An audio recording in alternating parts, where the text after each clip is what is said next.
때가 아비아 반열 제사장들이 직무를 수행할 때인지를 확인해 보면 되거든요. 근데 아주 공교롭게도 이때가 그때예요. 그걸 검증해 보았더니. 그러면 일단 이제 5월 14일이 예수님의 탄생일 가능성이 높잖아요. 근데 이제 이걸 뒷받침해 주는 것이 바로 하늘의 별들이 이상하게 움직이는 현상이에요. 여러분, 세례 요한이 잉태됐을 때부터 예수 그리스도가 탄생할 때까지 요 1년여 기간 동안 하늘에서 목성과 토성이 춤을 춥니다. 이상한 춤을. 춤추는 거 아시죠? 이렇게. 자, 이제 그 춤을 추는데, 여러분, 이 토성이 좀 더 느리게 돌고 목성이 좀 빠르게 돌거든요. 왜냐하면 토성이 좀 바깥쪽에서 돌기 때문에 천천히 돌아요. 목성은 앞에서 좀 빨리 돌고. 그래서 토성이 앞서서 가고 있는데 목성이 뒤따라오더니 토성하고 춤을 추는 거예요. 그러니까 이런 거예요. 세례 요한이 잉태되기 직전부터 토성이 앞서서 가고 있는데 목성이 뒤따라오더니 야, 같이 놀자 이러면서 춤을 추는 거예요. 이제 이 현상이 바로 메시아 탄생을 알리는 사인이었다라고 해석되는 현상입니다. 그래서 이 목성은 아까 말한 대로 왕을 상징하는 별이라고 했죠. 이 토성은 악한 왕을 상징하는 별이라고 알려져 있기도 하고 몇 가지 해석이 있긴 한데 하여튼 이 해석이 가장 이제 합리적이라고 보고 있는데, 그래서 이 진짜 왕이 악한 왕을 물리친다라는 그런 개념이라는 거예요. 그래서 이제 목성과 토성에 대해서 좀 말씀을 드리면요. 이제 목성과 토성이 자기 궤도를 갖고 있는데, 이제 이렇게 요 기간 동안에 만났다 헤어졌다 만났다 헤어졌다 만났다 헤어졌다 이런 일들을 이제 반복하게 됩니다. 여러분, 그 목성은 이 태양이 요 중심에 있으면 11년마다 한 바퀴씩 돕니다. 이 공전주기라고 하거든요. 그 다음에 이제 토성은 30년 정도마다 한 바퀴씩 돌아요. 근데 지구는 1년에 한 바퀴씩 도니까 얘네들이 돌게 되면 지구는 안에서 아주 방정맞게 도는데 얘네들은 천천히 돕니다. 그래가지고 얘네들이 주기가 서로 다르기 때문에 20년마다 한 번씩 하늘에서 만나요. 그러니까 보통은 목성 저기 있으면 토성은 저쪽에 있고 이러거든요. 근데 20년마다 한 번씩 만나기 때문에 2000년 5월 28일 날 한 번 만났거든요. 그러다가 이제 2020년 12월 21일이 돼야만 또 하늘에서 또 만납니다. 그러니까 아주 느리게 한 번씩 만나는 거예요. 근데 이제 보통은 이제 이렇게 떨어져 있는데 이제 만나게 되는데, 이제 지구 쪽에서 바라보면 이런 겁니다. 태양이 지나가는 자리를 따라서 이제 태양이 지나가는 자리를 따라서 이제 토성도 지나가고 이제 목성도 보통 지나가거든요. 그래서 보통 그 밤하늘에 그 달이 지나가는 자리를 따라서 밝게 보이는 별들이 행성이라고 보시면 됩니다. 그런데 이제 보통은 토성이 좀 느리고 목성이 빠르기 때문에 이렇게 지나쳐가게 마련이에요. 그런데 이제 예수님 탄생 직전에 하늘에서 무슨 일이 벌어진 거냐면, 토성이 앞서서 가고 있는데 목성이 뒤따라오더니 야, 너 잘 만났다 이러더니 같이 뒤로 물러갔다가 앞으로 가는 거예요. 신기한 현상이죠. 근데 이제 이게 왜 그러냐면요, 태양에서 바라보면 모든 행성이 한쪽 방향으로 가거든요. 근데 지금 우리는 태양에서 보는 게 아니라 지구에서 보고 있잖아요. 근데 지구는 이 안쪽에서 돌고 있죠. 그러니까 지구가 좀 빨리 때문에 앞으로 빨리 가게 되면 얘는 뒤로 가는 것처럼 보이는 거예요. 근데 그게 절묘하게 타임이 딱 맞아야만 목성과 토성이 하늘에서 춤을 추는 현상이 나타나는데, 이런 현상이 몇 년마다 한 번씩 나타나냐면 854년마다 한 번만 나타나요. 근데 그게 미시 7년에 있었던 거예요. 예수님 탄생 직전에. 그리고 이제 그 이전에는 미시 861년에 있었고, 그 다음에 이제 AD 848년, AD 1702년에도 있거든요. 근데 이제 이런 현상 중에 왜 하필이면 요때냐? 요때가 바로 구약 성경에서 메시아가 탄생할 것이라고 예언된 때예요. 그때에 맞춰서 목성과 토성이 또 하늘에서 춤을 추면서 사인을 보내준 거예요. 그러니까 동방 박사들은 저걸 연구하고 찾아오게 된 겁니다. 그래서 여러분, 그 동방 박사들은 두 가지 면에서 프로페셔널입니다. 첫 번째, 과학에 관한, 특히 천문학에 관한 프로페셔널입니다. 전문가예요. 그 다음에 또 하나가 뭐냐면은 성경 예언에 관한 전문가입니다. 여러분, 천문학적인 현상은 관찰할 수 있지만 그게 성경과 무슨 관계인지를 정확하게 알려면 예언에 관해서 정확한 지식을 갖고 있어야 돼요. 그렇죠? 그래서 동방박사는 두 가지 면에서 전문가입니다. 그래서 그 동방박사들이 이제 이때 이제 메시아를 이제 찾아서 오게 되는데, 왜 하필이면 요때냐면요, 성경을 보면은 메시아가 언제 탄생하시게 될 것인지에 대해서 그 시기가 예언되어 있습니다. 특히 어느 그 예언서를 보면 그게 나오냐면은 다니엘서를 보면 나오거든요.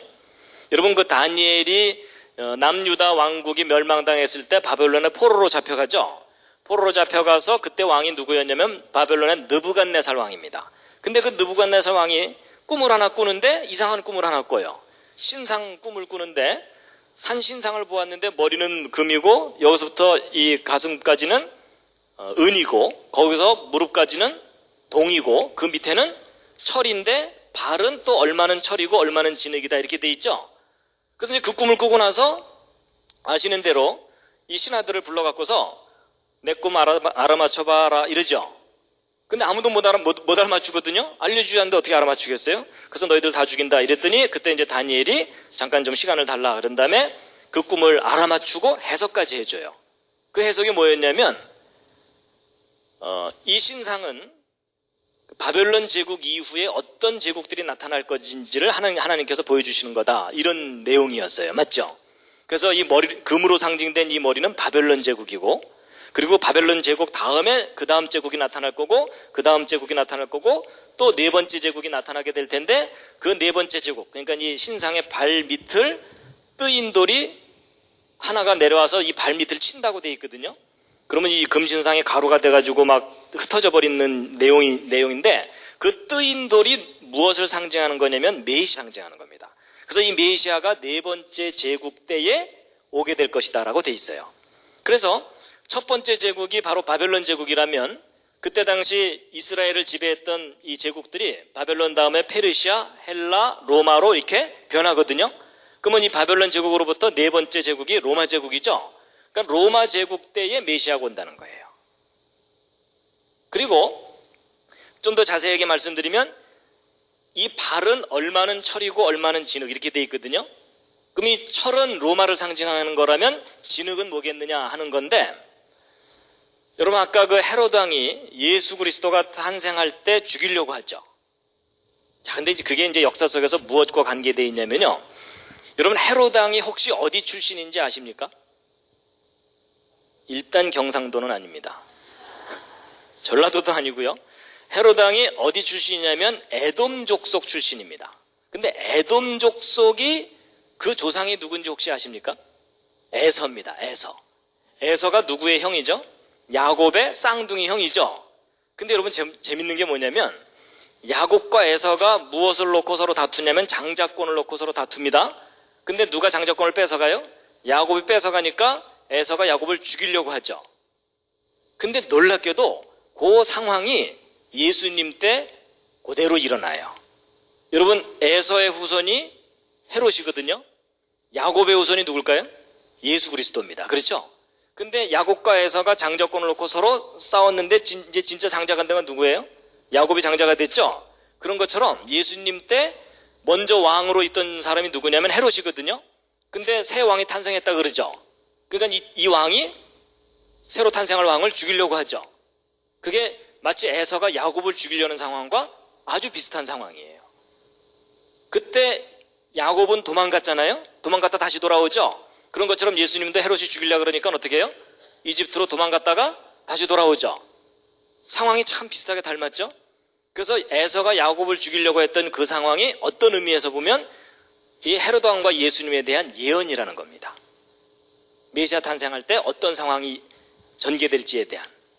그래서 그 다니엘이 보았던 그러니까 느부갓네살 왕이 보았던 그 금신상에 관한 예언을 정확하게만 이해하고 있었다면 언제 메시아가 올게 된 것을 알게 되냐면 헤롯 왕 때, 로마 제국 시절에 헤롯 왕 때 에돔 족속 출신이 왕이 되었을 때 메시아가 온다는 거예요. 그러한 상황하고 이 목성과 토성이 하늘에서 춤을 추는 상황이 일치하게 된 때가 바로 저 때예요. 이제 앞뒤가 이해가 되시죠? 안 돼도 할 수 없습니다. 진도 나가야 됩니다. 그래서 이제 바로 BC 7년부터 6년 그 어간에 이 목성과 토성이 하늘에서 이제 사인을 보내주는 겁니다. 그러니까 동방 박사들이 저 현상을 보고서 드디어 이제 오셨구나 하고 이제 찾아오게 됐다라는 이야기입니다. 그래서 이제 그때 동방 박사들이 보았다는 그 목성과 토성의 움직임을 이제 잠깐 이제 보실 텐데요.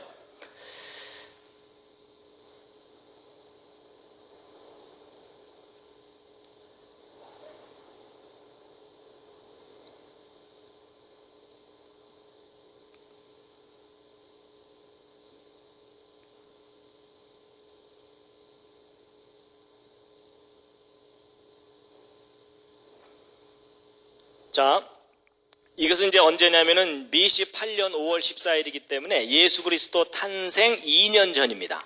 2년 전쯤부터 이제 이게 주피터가 목성이고요. 이 세턴이 토성이거든요. 이 두 별이 서로 이제 멀리 떨어져 있다가 요때 이제 가까이 만나기 시작하는 때예요. 그래서 이제 요때 상황을 보시게 될 텐데요. 일단 이 두 행성이 움직이는 상황만 먼저 이제 보시겠습니다. 자, 이게 토성이고요. 이게 목성입니다. 근데 얘네들이 이제 전체적으로 왼쪽으로 이동해 갈 거예요. 시간이 흐르면서. 그래가지고 이제 그런데 얘네들이 약간 왼쪽으로 갔다가 오른쪽으로 좀 갔다가 이러면서 술 취해서 흔들리듯이 이게 좀 흔들흔들하면서 왼쪽으로 갈 거예요. 왜냐하면 지구에서 바라보니까 상대적으로 좀 뒤로 갔다 앞으로 갔다 이러면서 이제 앞으로 전진하는 거거든요. 자, 지금부터 이제 여기 어디를 보시면 여기를 보시면 되는데요. 이제 BC 8년 5월 달인데 요 달이 넘어가는 걸 보시면 됩니다. 그래서 이제 BC 8년부터 이제 움직이기 시작합니다. 아이고 이렇게 움직이면 안 됩니다. 스톱.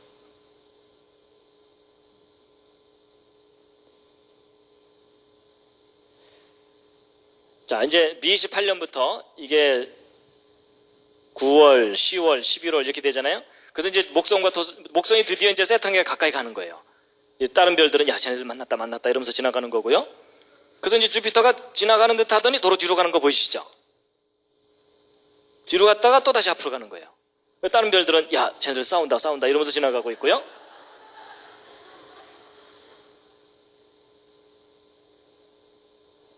보셨죠?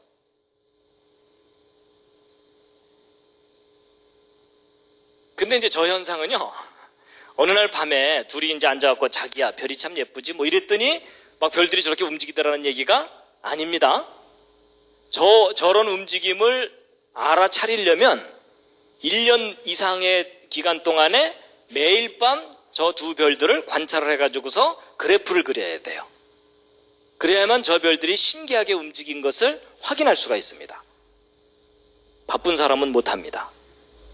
할 일 없는 과학자들만이 가능한 일입니다. 그러니까 동방 박사들이 저걸 연구한 거예요. 그러니까 진짜 왕이 악한 왕을 물리치고 우리를 구하러 오신다라는 사인이라는 거예요. 그리고 이제 조금 뒤로 돌리면요, 여기 보세요.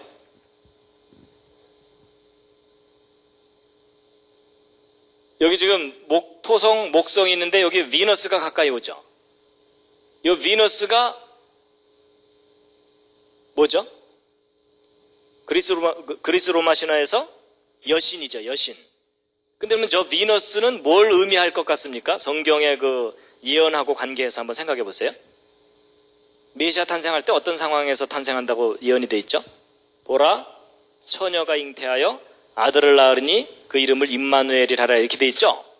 진짜 왕이 악한 왕을 물리치러 오는데 처녀의 몸에서 태어난다. 그게 성경에서 메시아에 관해서 예언된 가장 중요한 내용이거든요. 근데 그 상황을 저 세 별이 나타내주고 있다라고 보고 있어요. 근데 이렇게 얘기하면 이제 어떤 분들은 야, 지금 뭐 그리스 로마 신화하고 성경을 짬뽕에 비빔밥을 만드는구나, 이런 생각하는 분들이 계실 거예요. 근데 이제 이 상황을 이해하시려면 지난번 제가 강의했던 연력학 법칙을 좀 떠올리셔야 됩니다. 여러분, 갑자기 머리에 쥐가 나시나요? 여러분, 어떤 정보가 있으면, 진짜 정보가 있으면 그게 시간이 지나면서 변질되는 현상이 있다 그랬죠? 잘 보세요. 여러분, 하나님께서 태초에 우리 인간이 타락했을 때 아담과 하와를 에덴 동산에 쫓아내시면서 여자의 후손 중에 메시아가 태어날 거다, 그리고 또 메시아가 탄생할 때는 하늘에 징조가 있을 거다라는 걸 다 알려주셨거든요. 그러면 그 지식을 갖고 있던 사람들이 그 징조를 제대로 알아차리려면 그 징조에 대한 정확한 지식이 있어야 알아차리겠죠. 그렇다는 얘기는 메시아 탄생 때 구체적으로 어떤 상황이 일어날지에 대해서 이미 사람들이 지식이 있었다는 얘기입니다. 근데 그 지식이 다양한 민족들이 다양하게 이렇게 퍼져나가면서 변질되고 다양해지겠죠. 그래서 그리스 로마 신화도 메시아 사상에 관한 지식이 변형된 형태로 신화의 형태로 나타난 것이다라고 이해를 하면 어느 정도 이해가 되실 겁니다. 뭐 이게 이해가 안 돼도 할 수 없습니다. 진도는 나가야 됩니다. 그래서 요 세 별이 하늘에 나타난 그때 예수님이 탄생하시게 됩니다. 실제로. 바로 이게 BC 6년 5월 14일이죠. 그때 이제 하늘의 그 별을 보면요. 이걸 조금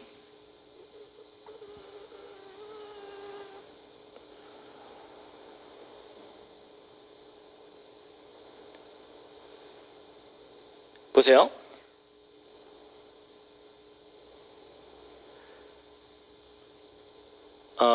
해 뜨기 직전에 하늘에서 토성과 목성과 금성이 쪼로록 보입니다. 근데 이제 이게 성경에 기록되어 있는 내용을 입증해주는 이제 상황인데요. 이게 뭐냐면,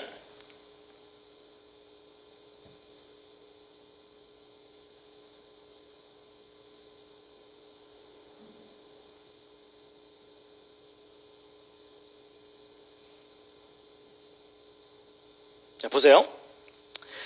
BC 6년 2월 28일입니다. 2월 28일이면은 예수님 탄생 조금 직전이거든요. 직전까지 이 목성과 토성이 태양 왼쪽에 있어요. 태양 왼쪽에 있다는 얘기는 뭐냐면요. 이제 지구가 여기 있으면 태양이 여기 있고 목성과 토성은 그 뒤쪽에 있는 겁니다. 뒤쪽에 있는데 태양 왼쪽에 있어요. 그러면 이게 이제 시간이 지나면서 태양이 먼저 뜨고 목성과 토성이 나중에 뜬다는 얘기는 저녁에 질 때 태양이 먼저 지고 목성과 토성이 나중에 진다는 얘기죠. 그러니까 이 동방 박사들이 저 별을 관찰할 때에는 밤새 이 두 별이 춤을 추는 현상을 관찰할 수 있었거든요. 그러다가 자기들이 연구한 지점으로부터 출발해서 예루살렘 오는 그 도중에는 저 두 별이 관찰이 안 됩니다. 안 되는 이유가 뭐냐면 이 상황에서 시간이 지나가게 되면 이 두 별이 어떻게 움직이는지 보시면요. 태양 오른쪽으로 이동을 하게 되거든요. 그럼 이제 태양 오른쪽으로 이렇게 이제 이동해 가는 요 와중에는 태양빛이 너무 강하기 때문에 요 두 별이 관찰이 안 됩니다. 그러다가 이 두 별들이 태양 오른쪽으로 딱 나타나야 이제 어떤 일이 벌어지냐면 내일 아침 해 뜰 때 얘네들이 먼저 뜨고 태양이 나중에 뜨는. 그러니까 이걸 좀 뒤로 돌렸다 앞으로 이제 다시 돌려버리면요. 이제 요 상태에서 태양이 뜨기 직전에 토성이 보이고 목성이 보이는 현상이 나타나거든요. 자, 그럼 이제 저게 이제 뭘 의미하냐면요. 동방 박사들이 예루살렘에 왔어요. 헤로드 왕에게 얘기했죠. 왕이 탄생하는 별을 우리가 보고 왔는데 어디에서 나셨는지 좀 알려달라. 그랬더니 왕이 헤로드 왕도 나도 모르니까 너네들이 좀 찾거든 나한테 알려주라 이랬죠. 그 대신에 이제 성경 기록을 봤더니 베들레헴에서 메시아가 탄생할 거라는 예언이 있어가지고 하여튼 그쪽으로 가봐라 이랬거든요. 근데 이제 동방 박사들이 저 두 별이 안 보이다가 헤롯궁에서 딱 나와가지고서 자기들이 어느 쪽으로 가려고 그랬더니 그 별이 다시 나타났다고 돼 있죠. 그래서 이제 사람들은 그 부분을 읽으면 무슨 생각을 하냐면, 야, 이 별이 동방 박사들을 인도해 주다가 사라졌다가 다시 나타났다고 돼 있거든요. 그래서 이제 전통적인 그 메시아 탄생의 별에 대한 관점을 가진 분들은 이상한 별 하나가 나타났다가 사라졌다가 다시 나타났다 이렇게 생각하거든요. 근데 그게 아닙니다. 이 목성과 토성이 태양 왼쪽에 있다가 오른쪽으로 이동하는 도중에는 관찰이 안 되기 때문에 안 보였던 겁니다. 그러다가 얘네들이 오른쪽으로 딱 이동한 후부터 다시 관찰되거든요. 그래서 동방 박사들이 다시 나타난 그 별을 보고서 그 별을 따라갔다는 얘기입니다. 그래서 성경에 기록되어 있는 그 내용들이 실제 상황으로 이렇게 검증이 되는 것을 지금 확인시켜 드리는 겁니다.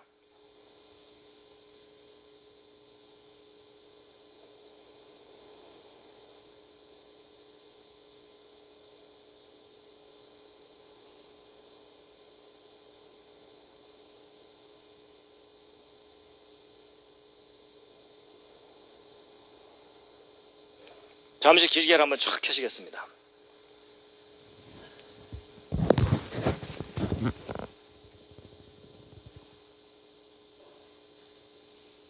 여기까지 잘 따라오셨습니까? 아니면 중간에 기절하셨습니까?